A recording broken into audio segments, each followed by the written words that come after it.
दो हिंदुस्तान बन रहे हैं, एक अमीरों का हिंदुस्तान और दूसरा गरीबों का हिंदुस्तान। और इन दो हिंदुस्तानों के बीच में खाई बढ़ती जा रही है। आपने अभी देखा होगा, अभी दो स्पीकर्स ने बात की, मगर आपने यह नहीं कहा कि रोजगार ढूंढने के लिए उत्तर प्रदेश में, बिहार में रेलवे की नौकरी के लिए वहां पे युवाओं ने क्या किया और क्या हुआ, इसके बारे में आपने नहीं बोला। गरीब हिंदुस्तान के पास आज रोजगार नहीं है। प्रेसिडेंशियल एड्रेस में बेरोजगारी के बारे में एक शब्द नहीं था, और पूरे हिंदुस्तान में आज हिंदुस्तान का युवा रोजगार ढूंढ रहा है। हर स्टेट में, उत्तर प्रदेश, बिहार, सब जगह हिंदुस्तान का युवा एक ही चीज मांग रहा है, रोजगार हमें दे दो, और आपकी सरकार नहीं दे पा रही। आपको मैं आंकड़ा देना चाहता हूं, इस पिछले साल 3 करोड़ युवा रोजगार खोए हैं। आप बात करते हो रोजगार देने की, 2021 में 3 करोड़ युवा रोजगार खोए हैं। 50 साल से सबसे ज्यादा बेरोजगारी आज हिंदुस्तान में है। आपने मेक इन इंडिया की बात की, स्टार्टअप इंडिया की बात की, मगर जो रोजगार हमें, हमारे युवाओं को मिलना चाहिए वो नहीं मिला, और जो था वो गायब हो गया। और ये सच्चाई है, और इस सच्चाई को आप भी पहचानते हो, क्योंकि आपने भी अपने भाषणों में रोजगार के बारे में कुछ नहीं कहा। कितना रोजगार पैदा किया गया है, किस प्रकार किया गया है, उसके बारे में आपने नहीं बोला, और आप बोल भी नहीं पाएंगे, क्योंकि अगर आप बोलेंगे तो हिंदुस्तान का युवा आपकी ओर देख के कहेगा कि मजाक कर रहे हैं। तो ये स्थिति पैदा कैसे हुई? ये दो हिंदुस्तान पैदा कैसे हुए? रोजगार स्मॉल और मीडियम इंडस्ट्री और जो हमारा इनफॉर्मल सेक्टर है उधर बनता है। लाखों करोड़ रुपया आपने उनसे छीनकर हिंदुस्तान के सबसे बड़े अरबपतियों को दिलवा दिया। आपने पिछले 7 साल में अनऑर्गेनाइज सेक्टर और स्मॉल और मीडियम इंडस्ट्री पर एक के बाद एक आक्रमण किया है। सात की कर रहा हूं मैं, 7 की भी करूंगा मैं अपने भाषण में अंत में 60 साल की बात करूंगा आपको खुश करने के लिए, आप ठहर जाइए। मगर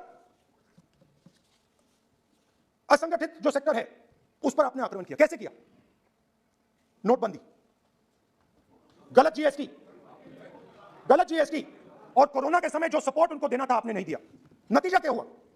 नतीजा यह हुआ कि आज 84% हिंदुस्तान के लोगों की आमदनी घटी है, और वो तेजी से गरीबी की ओर बढ़ रहे हैं। यूपीए की सरकार ने, आपने पूछा 60 साल की बात आपने कही, यूपीए की सरकार ने 23 करोड़ लोगों को गरीबी से निकाला था 10 साल में। हमारा आंकड़ा नहीं है, यह सच्चा आंकड़ा है। 27 करोड़ लोगों को हमने गरीबी से निकाला था, और 23 करोड़ लोगों को आपने गरीबी में वापस डाल दिया। और हो क्या रहा है?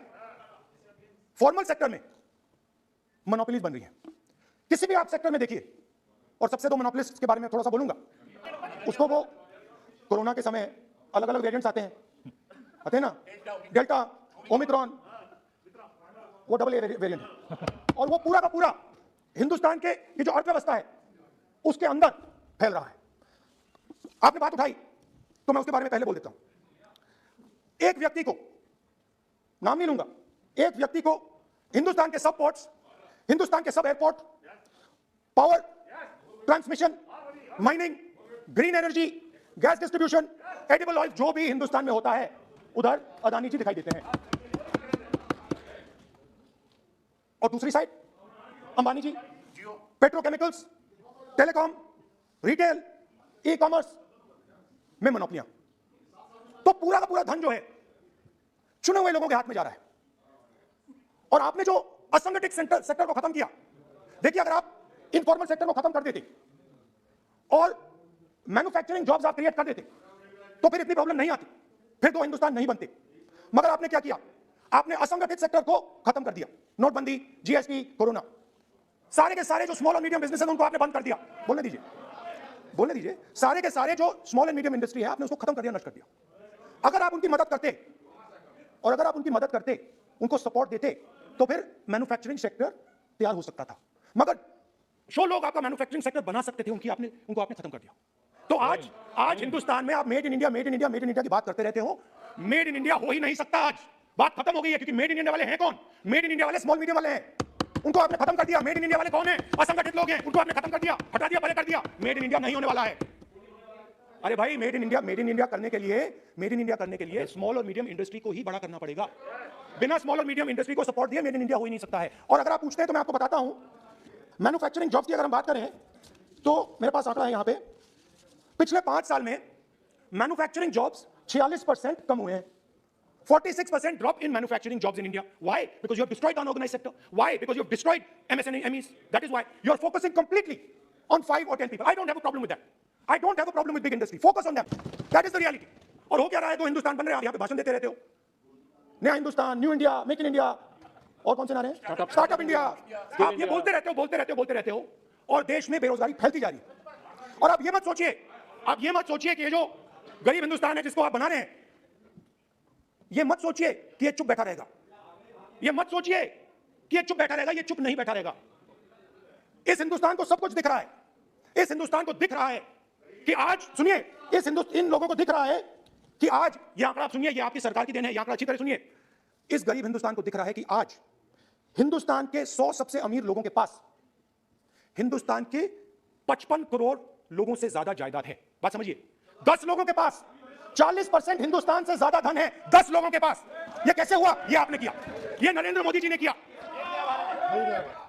और तो मैं आपको एक सुझाव देता हूं, प्रधानमंत्री जी को आपको सुझाव देता हूं, ये जो 2 आप हिंदुस्तान आप बना रहे हैं, इन 2 हिंदुस्तानों को जोड़ने का काम जल्दी से शुरू कीजिए।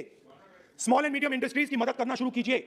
जो हमारे बेरोजगार युवा हैं उनकी मदद कीजिए। और ये जो आप पूरा का पूरा धन इन्हीं 5-10 लोगों को दे रहे हो, क्योंकि ये आपकी मार्केटिंग करते हैं, आपको टीवी, व्हाट्सएप, फेसबुक पे लगाते हैं, ये काम आप बंद कीजिए, नहीं तो देश का नुकसान होगा। आपका नहीं, देश का नुकसान होगा। तो पहला मेरा सुझाव ये है। नंबर 2 और नंबर 3 भी है, अभी आएगा वो। और वो जो आपने 60 साल की बात कही थी, वो नंबर 3 में आएगा।